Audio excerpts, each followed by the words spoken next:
Would you like to know what one of my favorite memories from Iceborne was? Hold on. Oh, here we go! Oh, no. Oh, I'm not in a good... That's a bad place to be. Okay, I'm going to assume that it's usual fire since that's not been it. No. Oh no, my god. Oh, do we know? Oh my god! So don't go behind the thing, I imagine, because look at the fire behind it. But then also, are we just... Oh my god! It's a meteor storm of dragon lightning! I'm dying! It's a meteor storm of dragon lightning! That is so cool! Wow! What the hell? I love it! That is perfect! Yeah, that was wild, right? Full on White Fatalis, better than we've ever seen him put into the game by the incredibly talented Resurgence mod team. And that's a real special moment there, along with, let's be honest, hundreds of others across many Pro and Noobs where we've tackled custom creatures and dedicated mod shows, having all sorts of silly fun with the weird to the wonderful in the world of custom, well, Monster Hunter world. But you're probably sat there, understandably, going... Okay, I'm happy for you. I've also had some fun mod times in World and other games, and that's great. But, why are you telling me this? Well, I'll tell you why I'm telling you this, since you asked so nicely. Recently, there was a presentation over at Capcom about the new Resident Evil engine that they are working on. And it'll be the engine that future Resident Evil games are on, but it's not just that, despite the name. It'll be the engine Monster Hunter 6 is on, it will be Street Fighter's engine, it will be Capcom's engine. For example, currently Street Fighter 6 is on the RE engine, Sunbreak is on the RE engine. So everything that affects the engine affects every single one of Capcom's games using it, and therefore affects Monster Hunter. So with that context, in this meeting presentation about it, they actually brought up modding on PC in their games, and how they feel about it. And let's just say there are some interesting takeaways here. I agree with some, disagree with others, and generally, as someone who is very invested with the Monster Hunter modding scene post-World in just how big and wonderful, and yes, it has its weird and bad parts, but every modding scene does, it became, I don't want that to go away, but there is a chance, there is a future, perhaps a more likely one than not, that we have already had the golden era of Monster Hunter modding with World and Iceborne, and that Monster Hunter 6 will have everything it can do to prevent, shut down, and disable them. Which would not only be a huge shame, but I believe a massive trust-costing mistake that would do way more harm than good, especially when it comes to, well, their relationship with us, the player base. So let's actually get into it. This is all from a presentation that they publicly released, and there are 3 main slides of note. PC games give a high degree of freedom, but they are also free to be tampered with. Modded. To put it bluntly, the PC is a platform that allows you to create freely, but people are also free to tamper with the game. Again, modded. Okay, this is just true, that is fine. There's not really anything to say here other than I feel like tamper has a weird negative connotation, but I also feel like that's not a big enough deal to really labor on. Then, the state of cheats and piracy in PC games. Should you target mods in your anti-cheat, anti-piracy programs? All mods are defined as cheats, except when they are officially supported. What they are doing internally is no different than cheating. Mods no different than cheats in their effect on the product. What? This is an upsetting thing to read, honestly. Look, let's lay some ground rules here. This is a meeting about Capcom's engine and its development from a business standpoint. It is not the developers getting together and having a chat. This is nothing to do with the Monster Hunter developers. I imagine this is nothing to do with Resident Evil or Street Fighter developers. It is not that. There is no one that should be, like, attacked over this. It goes way above the heads of anyone you probably are even aware of that is part of Capcom. This whole thing is rooted in cold business. As far as I'm aware, specifically in the Monster Hunter sphere, they've got really nothing against literal mods, you know, the creative stuff that adds to the experience, monsters, armor, custom quests, all of the fun things that just keep players playing. And on that point, it should be labored, it's obvious, but it should be stressed that mods are overall always healthy for a game. It is no coincidence that the games with the largest mod scenes also happen to be some of the most loved and long-lived games ever made. Just look at the top 32 most modded games on Nexus. There is over 2,600 games that have mods on Nexus for reference, and you will notice that if you scan these names, they are, again, some of the biggest games ever. And yes, a game being big and popular will cause it to have a larger mod scene, but then the larger mod scene helps the game get even bigger and more popular and stay relevant longer, and it's a nice little feedback loop. And you will notice there that Monster Hunter World is the 13th most modded game. It has 55 million mod downloads. Yes, nothing compared to Skyrim's 1.9 billion, but then again, Skyrim and mods are essentially interchangeable terms. We have things like Stardew Valley, like Baldur's Gate 3, already thriving in that space. The perfect game for it, and it will keep it going for a long time. The Witcher, things like Subnautica, or even Elden Ring, despite Elden Ring really not liking you trying to do anything other than just play the vanilla game. There is a lot of fun to be had, and therefore there is a lot of extra hours to be played. If I was a developer and my game was soaring at the top of the most modded charts, I would be ecstatic, because that's an entire long-lived, big community to consistently tap into and, well, get pure retention from. Now, this all mods are defined as cheats is not the same as saying all players who use mods are cheaters, and I think that is worth remembering. It's more in the context that the plan for the engine is to detect any mod and deal with it the same way a cheat would be dealt with, and therefore try and eliminate it. And it is fair enough that you can't expect them to go over every single one of thousands upon thousands of mods and okay some of them as fine, and then put flags to stop certain others because they're not fine. That's just not ever gonna happen, and it's unreasonable for it to happen. So you have to take a stance of either everything is okay or nothing is okay. And if you take the stance of everything is okay, well, the third slide comes into play. Reputational damage caused by malicious mods. The image of the product is tarnished when mods are released that violate public order and morals without permission. Mods can be mistaken for legitimate implementations and can cause bad publicity. This, honestly, I mean, is fair enough. You have countless endless amounts of mods that are not safe for work and don't do anything more meaningful than just letting various characters run around naked. Now, no judgment to anyone who makes them or indeed installs them. Life is too short, you do you. But when you have things like a Street Fighter 6 tournament interrupted because a nude Chun-Li mod accidentally was on stage, well, you can kind of see why they're over here like, why?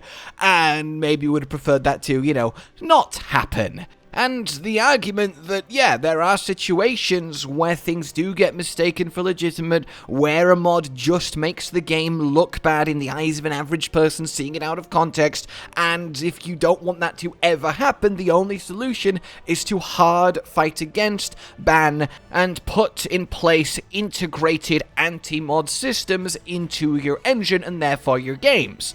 There's also, yeah, to use Street Fighter, it is a competitive game, so you don't want people modding in a cheating literal sense because that will ruin the experience for everyone. That doesn't so much apply to a more single-player game or non-PvP game like Monster Hunter. Yes, you don't want someone running up and one-shotting the monster in your random online hunt, but honestly, can you tell me how many times that has happened to you? I have played Monster Hunter for my job for the last 6 years, and I have seen it happen 0 times. And then they follow up with workload due to malicious mods, customers affected by buggy mods, cost support time, worst case include freezing, save data corruption, investigations take time and they're futile, delays in the production of the game, and support for other users is delayed. That is also fair enough, but I don't have numbers in front of me, but I would at least intuitively think that the number of people who are both savvy enough to know about and install mods, but not savvy enough to not realize the one they're going for is going to mess with their save irreparably is quite small. It's not like in the past where someone would join your online hunt in 3rd and 4th gen and set your hunter rank to 999 and corrupt your file with a hacked console, and there's nothing really you can do about it because it's just your cartridge. But on PC now, there's so many things you can do with files to essentially fix, change, and repair any given thing that it doesn't seem like it should be as big of a factor. But again, I don't feel good speaking about this without actual statistics. They might literally have untold cases of documented people getting in touch with support because they've been screwed over by someone else messing with their game in multiplayer, or them accidentally doing it to themselves. But the thing is, irrelevant of these concerns, mods will always happen. And I feel that makes any argument kind of pointless, because you literally cannot stop people from modding your game if you want to, down to the tiniest changing a file, all the way over to adding in entirely custom content and everything in between. If someone wants to do it, they're essentially going to do it. You know what has happened? Every time a game has had inbuilt anti-modding capabilities, one of the first mods that gets made is anti-modding capabilities. This mod will enable you to mod your game. And then it goes on from there. So it's kind of an endlessly losing battle, and if you look at it pragmatically like that, you can either have mods in your game while projecting that you don't want them and try to stop them, and then you have backlash from that, or you can have mods in your game while projecting either neutrality or support of them, while of course pushing down the ones that do just exist to be harmful and targeting them, and then you get positive public reception. It seems like in those two choices, which are inherently your only two choices, one makes a lot more sense. I will say, however, when mods are used to enable or give people content that is behind a paywall, whether you agree that it should be behind a paywall, and 99% of the time it probably shouldn't, but that aside, when a mod is being used to do that, of course any given company is going to try and stop that from happening, and in that sense it's understandable. It's also an impossible fight, but it is understandable. This all said then, to loop it back around to Monster Hunter 6, I think it would be such a shame, a huge crime, to put so many barriers to modding into the engine that will power Monster Hunter 6, that Monster Hunter 6 struggles to get off the ground in the modding space. World and Iceborne was so enriched for it, and there was so many cool things. It just makes the community better, and when the community is better, the game is better. and that makes the franchise better, it makes future releases better. Yes, I'm speaking grandiosely, and the reality is the entirety of the modding sector is still very small compared to a game's total player base, and so on and so forth. But it's also not insignificant, that's why it's being talked about on so many levels. If you actually look at the mods that were the most successful and popular for, let's just take World, I mean, you have things like increase the performance of the game.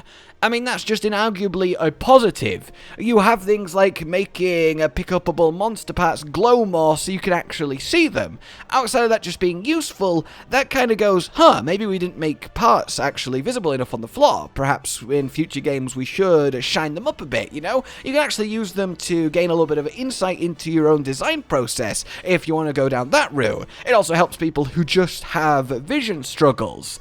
You have something like the Transmog mod, and it's understandable why this was so popular. Hey, just easily let yourself look like any armor combination you want and have fun hunting. Fashion hunting is everything. Now, there is the in-game actual transmog system. You know, you craft the armor to be layered, and then you can layer it up, and using this skips that process. And that's a little bit more iffy, but it also kind of doesn't matter, right? It doesn't hurt anyone, it doesn't affect anyone, it's an individual choice, it's not upsetting people in online lobbies, you just want to look like the armor you want to look like without grinding for it. But if grinding for it is the point, where do you draw the line on being okay with that element being skipped in your game? Which is why this issue isn't just black and white. There is a discussion to be had here, and it's why I want to have it. There are a few just straight up cheats, like just give me every item please, or show the monster's health, and you know, that stuff again is technically cheating, but again, it doesn't affect anyone in a game without competitive multiplayer. I don't care in the slightest if someone else playing Monster Hunter World just gets everything for free and doesn't have to grind any monsters. I will still grind the monsters because that's what I find fun. Someone who is refusing to grind the monsters and just wants to get given everything might not find that fun, but they might find other elements of the game fun, and that's why they want to skip to those elements. Or they might just not have a lot of time. There's a myriad of reasons. But it doesn't matter if some guy in your random hunt lobby didn't have to work as hard as you did to get the armor he's wearing, because it's kind of not the point. Obviously, people like cheap one-shotting monsters in a online hunt. Why? Just don't do that. That's a scumbag move that makes you garbage. But, you know, anything past that is just sort of adjusting your own single-player experience, and that's up to you to decide. Ruin it, don't ruin it, do whatever you want, essentially. And I think, just generally, it's clear that by and large, the most popular mods tend to be mods that just add a little bit of convenience or quality of life, which is fair enough. But none of this takes into account the best category of mods, the mod monsters. The whole new, unique experiences created by very talented, hard-working modders. They are something else entirely. They are just inarguably a positive. They're just good. They're fun. They're cool. They're an experience. They give you purely more hours to enjoy this game you already love in a way that you never could before. And mods like that are the healthiest you could ask for, and they are just good. And look, bottom line here is essentially 3 main points. You cannot stop mods from happening. You just can't. It's always going to happen to any game that is popular enough with enough people that care to mod it. So 2, you can either choose to fight against that in an inevitably losing battle, or you can choose to support it in a way that still makes sense, even if it's cautiously, even if it's in a way that still attempts to protect your game, but don't hardline come against it, because that will just result in a lot of, for the most part, deserved backlash.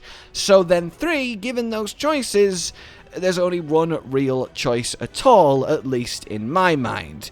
Essentially, I just think it would be a huge mistake to try and hardline mods in the next generation of Capcom games, and I really hope that that doesn't happen.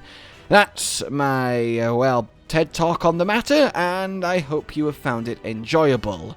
For now then, like if you have indeed found it enjoyable, subscribe for more, consider supporting the future channel on Patreon down below, and until we meet again, a goodbye. Josh, Cotton, and Hollow with the videos, dropping the humor like a hammer on your tippy toes, bringing entertainment on a daily arrangement to take our insanity and turn it into entertainment. Yes, I said entertainment twice, to reiterate that it is nice to look into your faces on a mostly daily basis when you let us in your homes to make the whole world a stage. Goodbye.